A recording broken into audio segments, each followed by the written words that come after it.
I've owned my 2025 Model 3 Performance for a little over a month now, and I want to talk about it.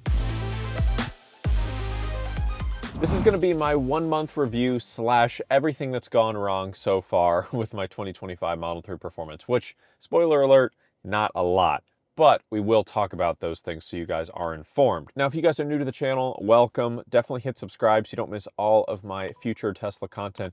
But I previously had a 2024 Model 3 rear wheel drive, the standard range, not the long range. So when I got this Model 3 Performance, I basically went from the bottom of the Model 3 lineup to the very top. Now, of course, when you jump that far in the lineup, it doesn't come without significant costs and significant time in my case.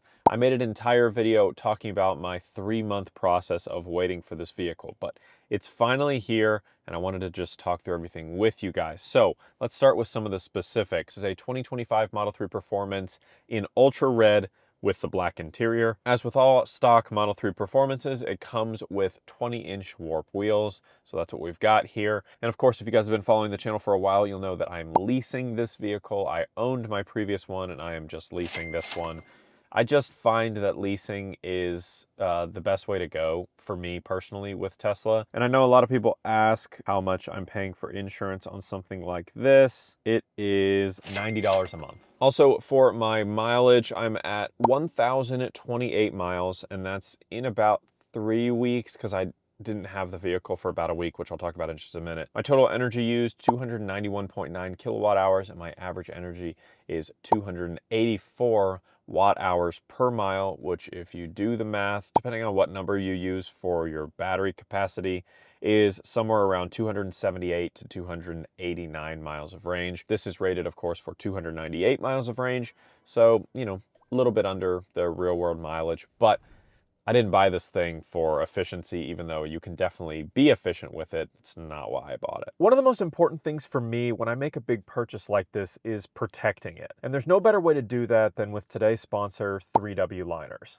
Let's be honest here, factory floor mats never hold up. They wear out quickly, they're difficult to clean, especially if you get the carpet ones, and dirt just seems to linger in them forever. But not these floor liners. 3W offers premium custom fit floor liners for Tesla models such as the Model Y, X, S, and 3 here. 3W also provides high quality liners for a wide range of other electric vehicles. They're crafted from 3W's exclusive Thorax material, which is super durable, but it's also made with zero adhesives, so you get a safe and odor-free experience, which is great for you, but it's also great for pets. And they fit my car perfectly thanks to precision 3D laser scanning of each vehicle. But here's the best part, cleaning is effortless.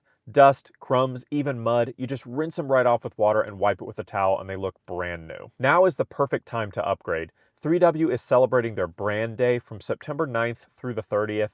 You can get up to 35% on their official website, plus up to $50 off on Amazon. And if you register on their site, you'll also unlock extra surprise gifts. So don't wait, protect your Tesla with premium custom fit floor liners from 3W Liners. Hit the link below to grab yours before this limited time offer ends. All right, so those are all the specs and details. Now let's talk about some of the things that I really love about this car so far. Obviously, we can't go any farther in this review without talking about the speed. This speed on this thing is absolutely next level. I have not driven a Model S Plaid, so that's kind of the one Tesla vehicle that I haven't driven that's faster than this one. But I daily drove a Cyber Beast for about 3 months. So I was pretty accustomed to the speed and the torque. And I will say, while the speed on this thing is right up there with the Cybertruck, it's just a hair slower. You don't get that same pinback torque because it doesn't have a launch mode or anything like that. And the Cybertruck just has more torque in general. But for something that's this size, that's this low to the ground, and has this much acceleration, I mean, it's so much fun. There's basically nothing on the road that can compete with the speed of the Model 3 Performance. And I got it in red, so that's extra horsepower. But not only is it insanely fast right off the line, but even at highway speeds, you can still get some serious punch. You could be going 60, 70 miles an hour, put the pedal to the floor, and it'll give you some oomph. Not only is the speed aspect really fun, but it's also a really smooth ride. You don't have any problems taking this thing pretty, aggressively into curves. It grips the road really, really well. I've never one time felt like I've been slipping or sliding, but it's got really nice weight distribution with the battery pack and then the improved suspension, which is an adaptive suspension. So you've got your sport as well as your standard ride handling. I'm interested to see kind of long-term use, but so far so good. It's been rock solid. It is one of the most fun driving experiences I've ever had. And that's one of the main reasons why I went with a Model 3 over a Model Y. While I love the Model Y, the driving feel of the Model 3 I think is absolutely unmatched. Another thing I absolutely love is the design of the Model 3. I loved it on my previous Model 3, and this just takes it to the next level. You've got the redesigned front fascia with the air pass-throughs and the more aggressive splitter at the bottom. It sits a little bit lower than the regular Model 3, which also adds to the sporty feel. You obviously have the big carbon fiber spoiler in the back. You've got the updated, more aggressive diffuser. You've got the performance badge. And then, of course, I mean, this red is just absolutely gorgeous. Ultra red is one of the most beautiful reds I've ever seen on any car. And you know, it's not just me, like everyone that sees this car is like, I can't believe how nice that color is. It's so rich, it's deep, you get some of those metallic-y flakes in there, and you look at this thing at any angle and it is gorgeous. The only thing I really want to do to it that I haven't done so far is get some tint on this thing, because I think it would really benefit to, you know, go away from the fishbowl look a little bit. The interior is also a really nice step up. It takes all the things that I loved about my standard range rear-wheel drive Model 3 and just elevates them a notch. I mean, you've got the suede instead of that textile fabric on the door cards, which I really like. Obviously, you've got the improved speaker system. This has the premium audio system here, which is incredible. 2 subwoofers in the back, which, I mean, this thing is loud, it's bass heavy, it sounds really nice. You've got the updated sport bucket seats with the built-in headrests. You've got the performance badge built into the seats. They're still heated and ventilated like they are on all Tesla models, but you get this updated bolstering on the sides, which helps grip you in more, you know, on your actual like rib cage area, and then down by your thighs, you've got that bolstering as well. Now, kind of a pro and a con here. I really like how it holds you in, especially in the kind of abdomen area. The leg ones are a little bit harder to get used to. I find myself kind of like putting my leg on the outside of the seat, which you could do on my old Model 3, but it's a little bit tougher here. You feel like you're kind of squishing down the bolstering. So you kind of have to relearn how to sit in these seats. And if you're someone that's a little bit heavier or wider, these seats may be a little tough and a little more uncomfortable to sit in. So definitely recommend, if you are a little bit heavier or a little bit wider, to test drive it and just see how you fit in them. Now, as I mentioned earlier, it does come stock with a carbon fiber dashboard wing, but I replaced it with the charcoal suede wing to match the door cards. I think it looks so much nicer, so much more premium. And I wasn't a big fan of the cheap kind of plastic looking carbon fiber. So really glad I did that. That was a day one thing, and I think it looks really nice. And obviously you've got the same great steering wheel design with the buttons on the steering wheel. Love having no stocks. I'm team no stocks. I like the buttons, but I know a lot of people do like the stocks, and I actually did a review of Enhanced Auto's sexy stocks that you can add on to the Model 3 here if you want to. And if you guys want to win those sexy stocks, leave a comment down below and I'll send them to you for free. I'm getting blasted by the sun, so I'm gonna move real quick. Sorry about my background changing.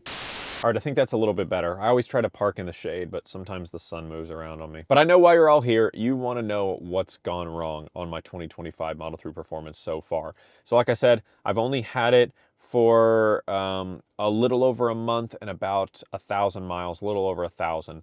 And one of the reasons why I'm only at a little over 1,000 miles after a month is because I didn't have the vehicle for almost a full week. Now, I mentioned in my delivery video that when I did my walk around of the vehicle with my brother, we noticed a couple little paint issues. And so I had a service appointment and it took about a month to get in. That's how crazy service is here on the East Coast. And I feel like that was actually pretty good. Sometimes you wait over a month, which really sucks. But my Tesla service center doesn't do the paint repairs in-house, so they outsource it to someone who's Tesla certified. So there was a local collision center that was going to be fixing it. So they took my car over there and they called me and they kind of explained to me the process of what it was going to be like to fix these tiny little issues. And I kind of decided not to do it. My issue was that there were these tiny little white specks that were under the clear coat. They were basically going to have to take it down to the sheet metal and then do a 3-stage painting process and then try and blend it into the door panels, because it was not only on the front hood, but also on the front fenders as well. And when I asked them how long it was going to take, they said, probably 2 to 3 weeks. And I was like, gosh, I don't know. I don't know if it's worth it. I have to look for them. That's how tiny they are. Like, I know they're there, but I got to find them. And the guy on the phone told me, like, you know, we do our best to get it 100%. They're, you know, Tesla certified. They're highly recommended, but he said, you know, we can never promise that it's going to be 100% the same color. So I just decided between that, the risks when they blend everything back into the door panels, and how long it was going to take, I just decided not to do it. But one of the other issues on delivery was a little kind of rock that was chipped underneath the paint, and that was right by the performance badge on the tailgate. So I did have them replace that. So it was still gone for a week. They repainted the tailgate, fixed the little chip, and that was great until I got it back and they called me. And the guy at Tesla was like, hey, your car's ready for pickup, but I did want to let you know that when they took the performance badge off, they bent it on accident. And so we're going to have to get you a new performance badge and have a mobile service appointment to come out and fix that. So but mobile service did come out and they replaced the performance badge for me. So everything's set. Also, I did get my custom plate finally on there. So we're all set now except for tint. So the paint was kind of the big thing. Secondary thing, underneath the glove box on the right side, you've got your knee airbag panel, basically. It looks like a trim piece, but the airbag does sit behind there. For whatever reason, there was a clip in there. The clip broke, and so the airbag was like sagging down on the right side, and no matter how much I tried pushing it back in there, I couldn't get it. So they did replace that as well. It was just a little, it wasn't that big a deal like cosmetically, but you could just see it kind of sagging down, and I just didn't like the look of it. And it's a brand new car, so I'm like, can you just fix that, please? A couple other things that have been kind of annoying on my passenger side front seat. There's like a little issue with the stitching, basically where your like thigh support area is up into the side bolsters. And again, I'll give you a clip here on screen so you can see it, but just some of the threads are kind of pulled out in a weird way, and it's kind of loose right there. So I'm debating whether that's worth taking in for service. You guys let me know down in the comments what you think, but it's just really kind of a minor thing. But truly, outside of those couple things, it's been perfect. I haven't had any significant panel gaps whatsoever. That really hasn't been an issue in recent years anyway, but been great on this car. No squeaks, no rattles yet. But that's something you look out for after, you know, probably somewhere around 5,000 miles. So I'll be on the lookout for that, and I'll bring you guys along for obviously those reviews when we get there. But no squeaks, no weird, you know, rattles when listening to music at different volumes or anything like that. No center console squeaks or creaks. I mean, it's been truly rock solid, and I'm really grateful for that outside of the couple little weird things. I mentioned in my delivery video that I did buy a DIY PPF kit for the front, the side mirrors, and the bottom rocker panels. I've kind of changed my mind, which really sucks because the PPF is non-returnable. So I'm stuck with a $800 PPF kit that I can't or am not going to use. I'm trying to sell it. So if you guys want a Test Bros PPF kit, it's clear PPF, full frontal for Model 3 Performance and the rocker panels. It does have the Model 3 Performance cutouts, so you got to have a Performance if you want to use it properly. If you guys want that for a significant discount, I'm going to discount like $300 off of it.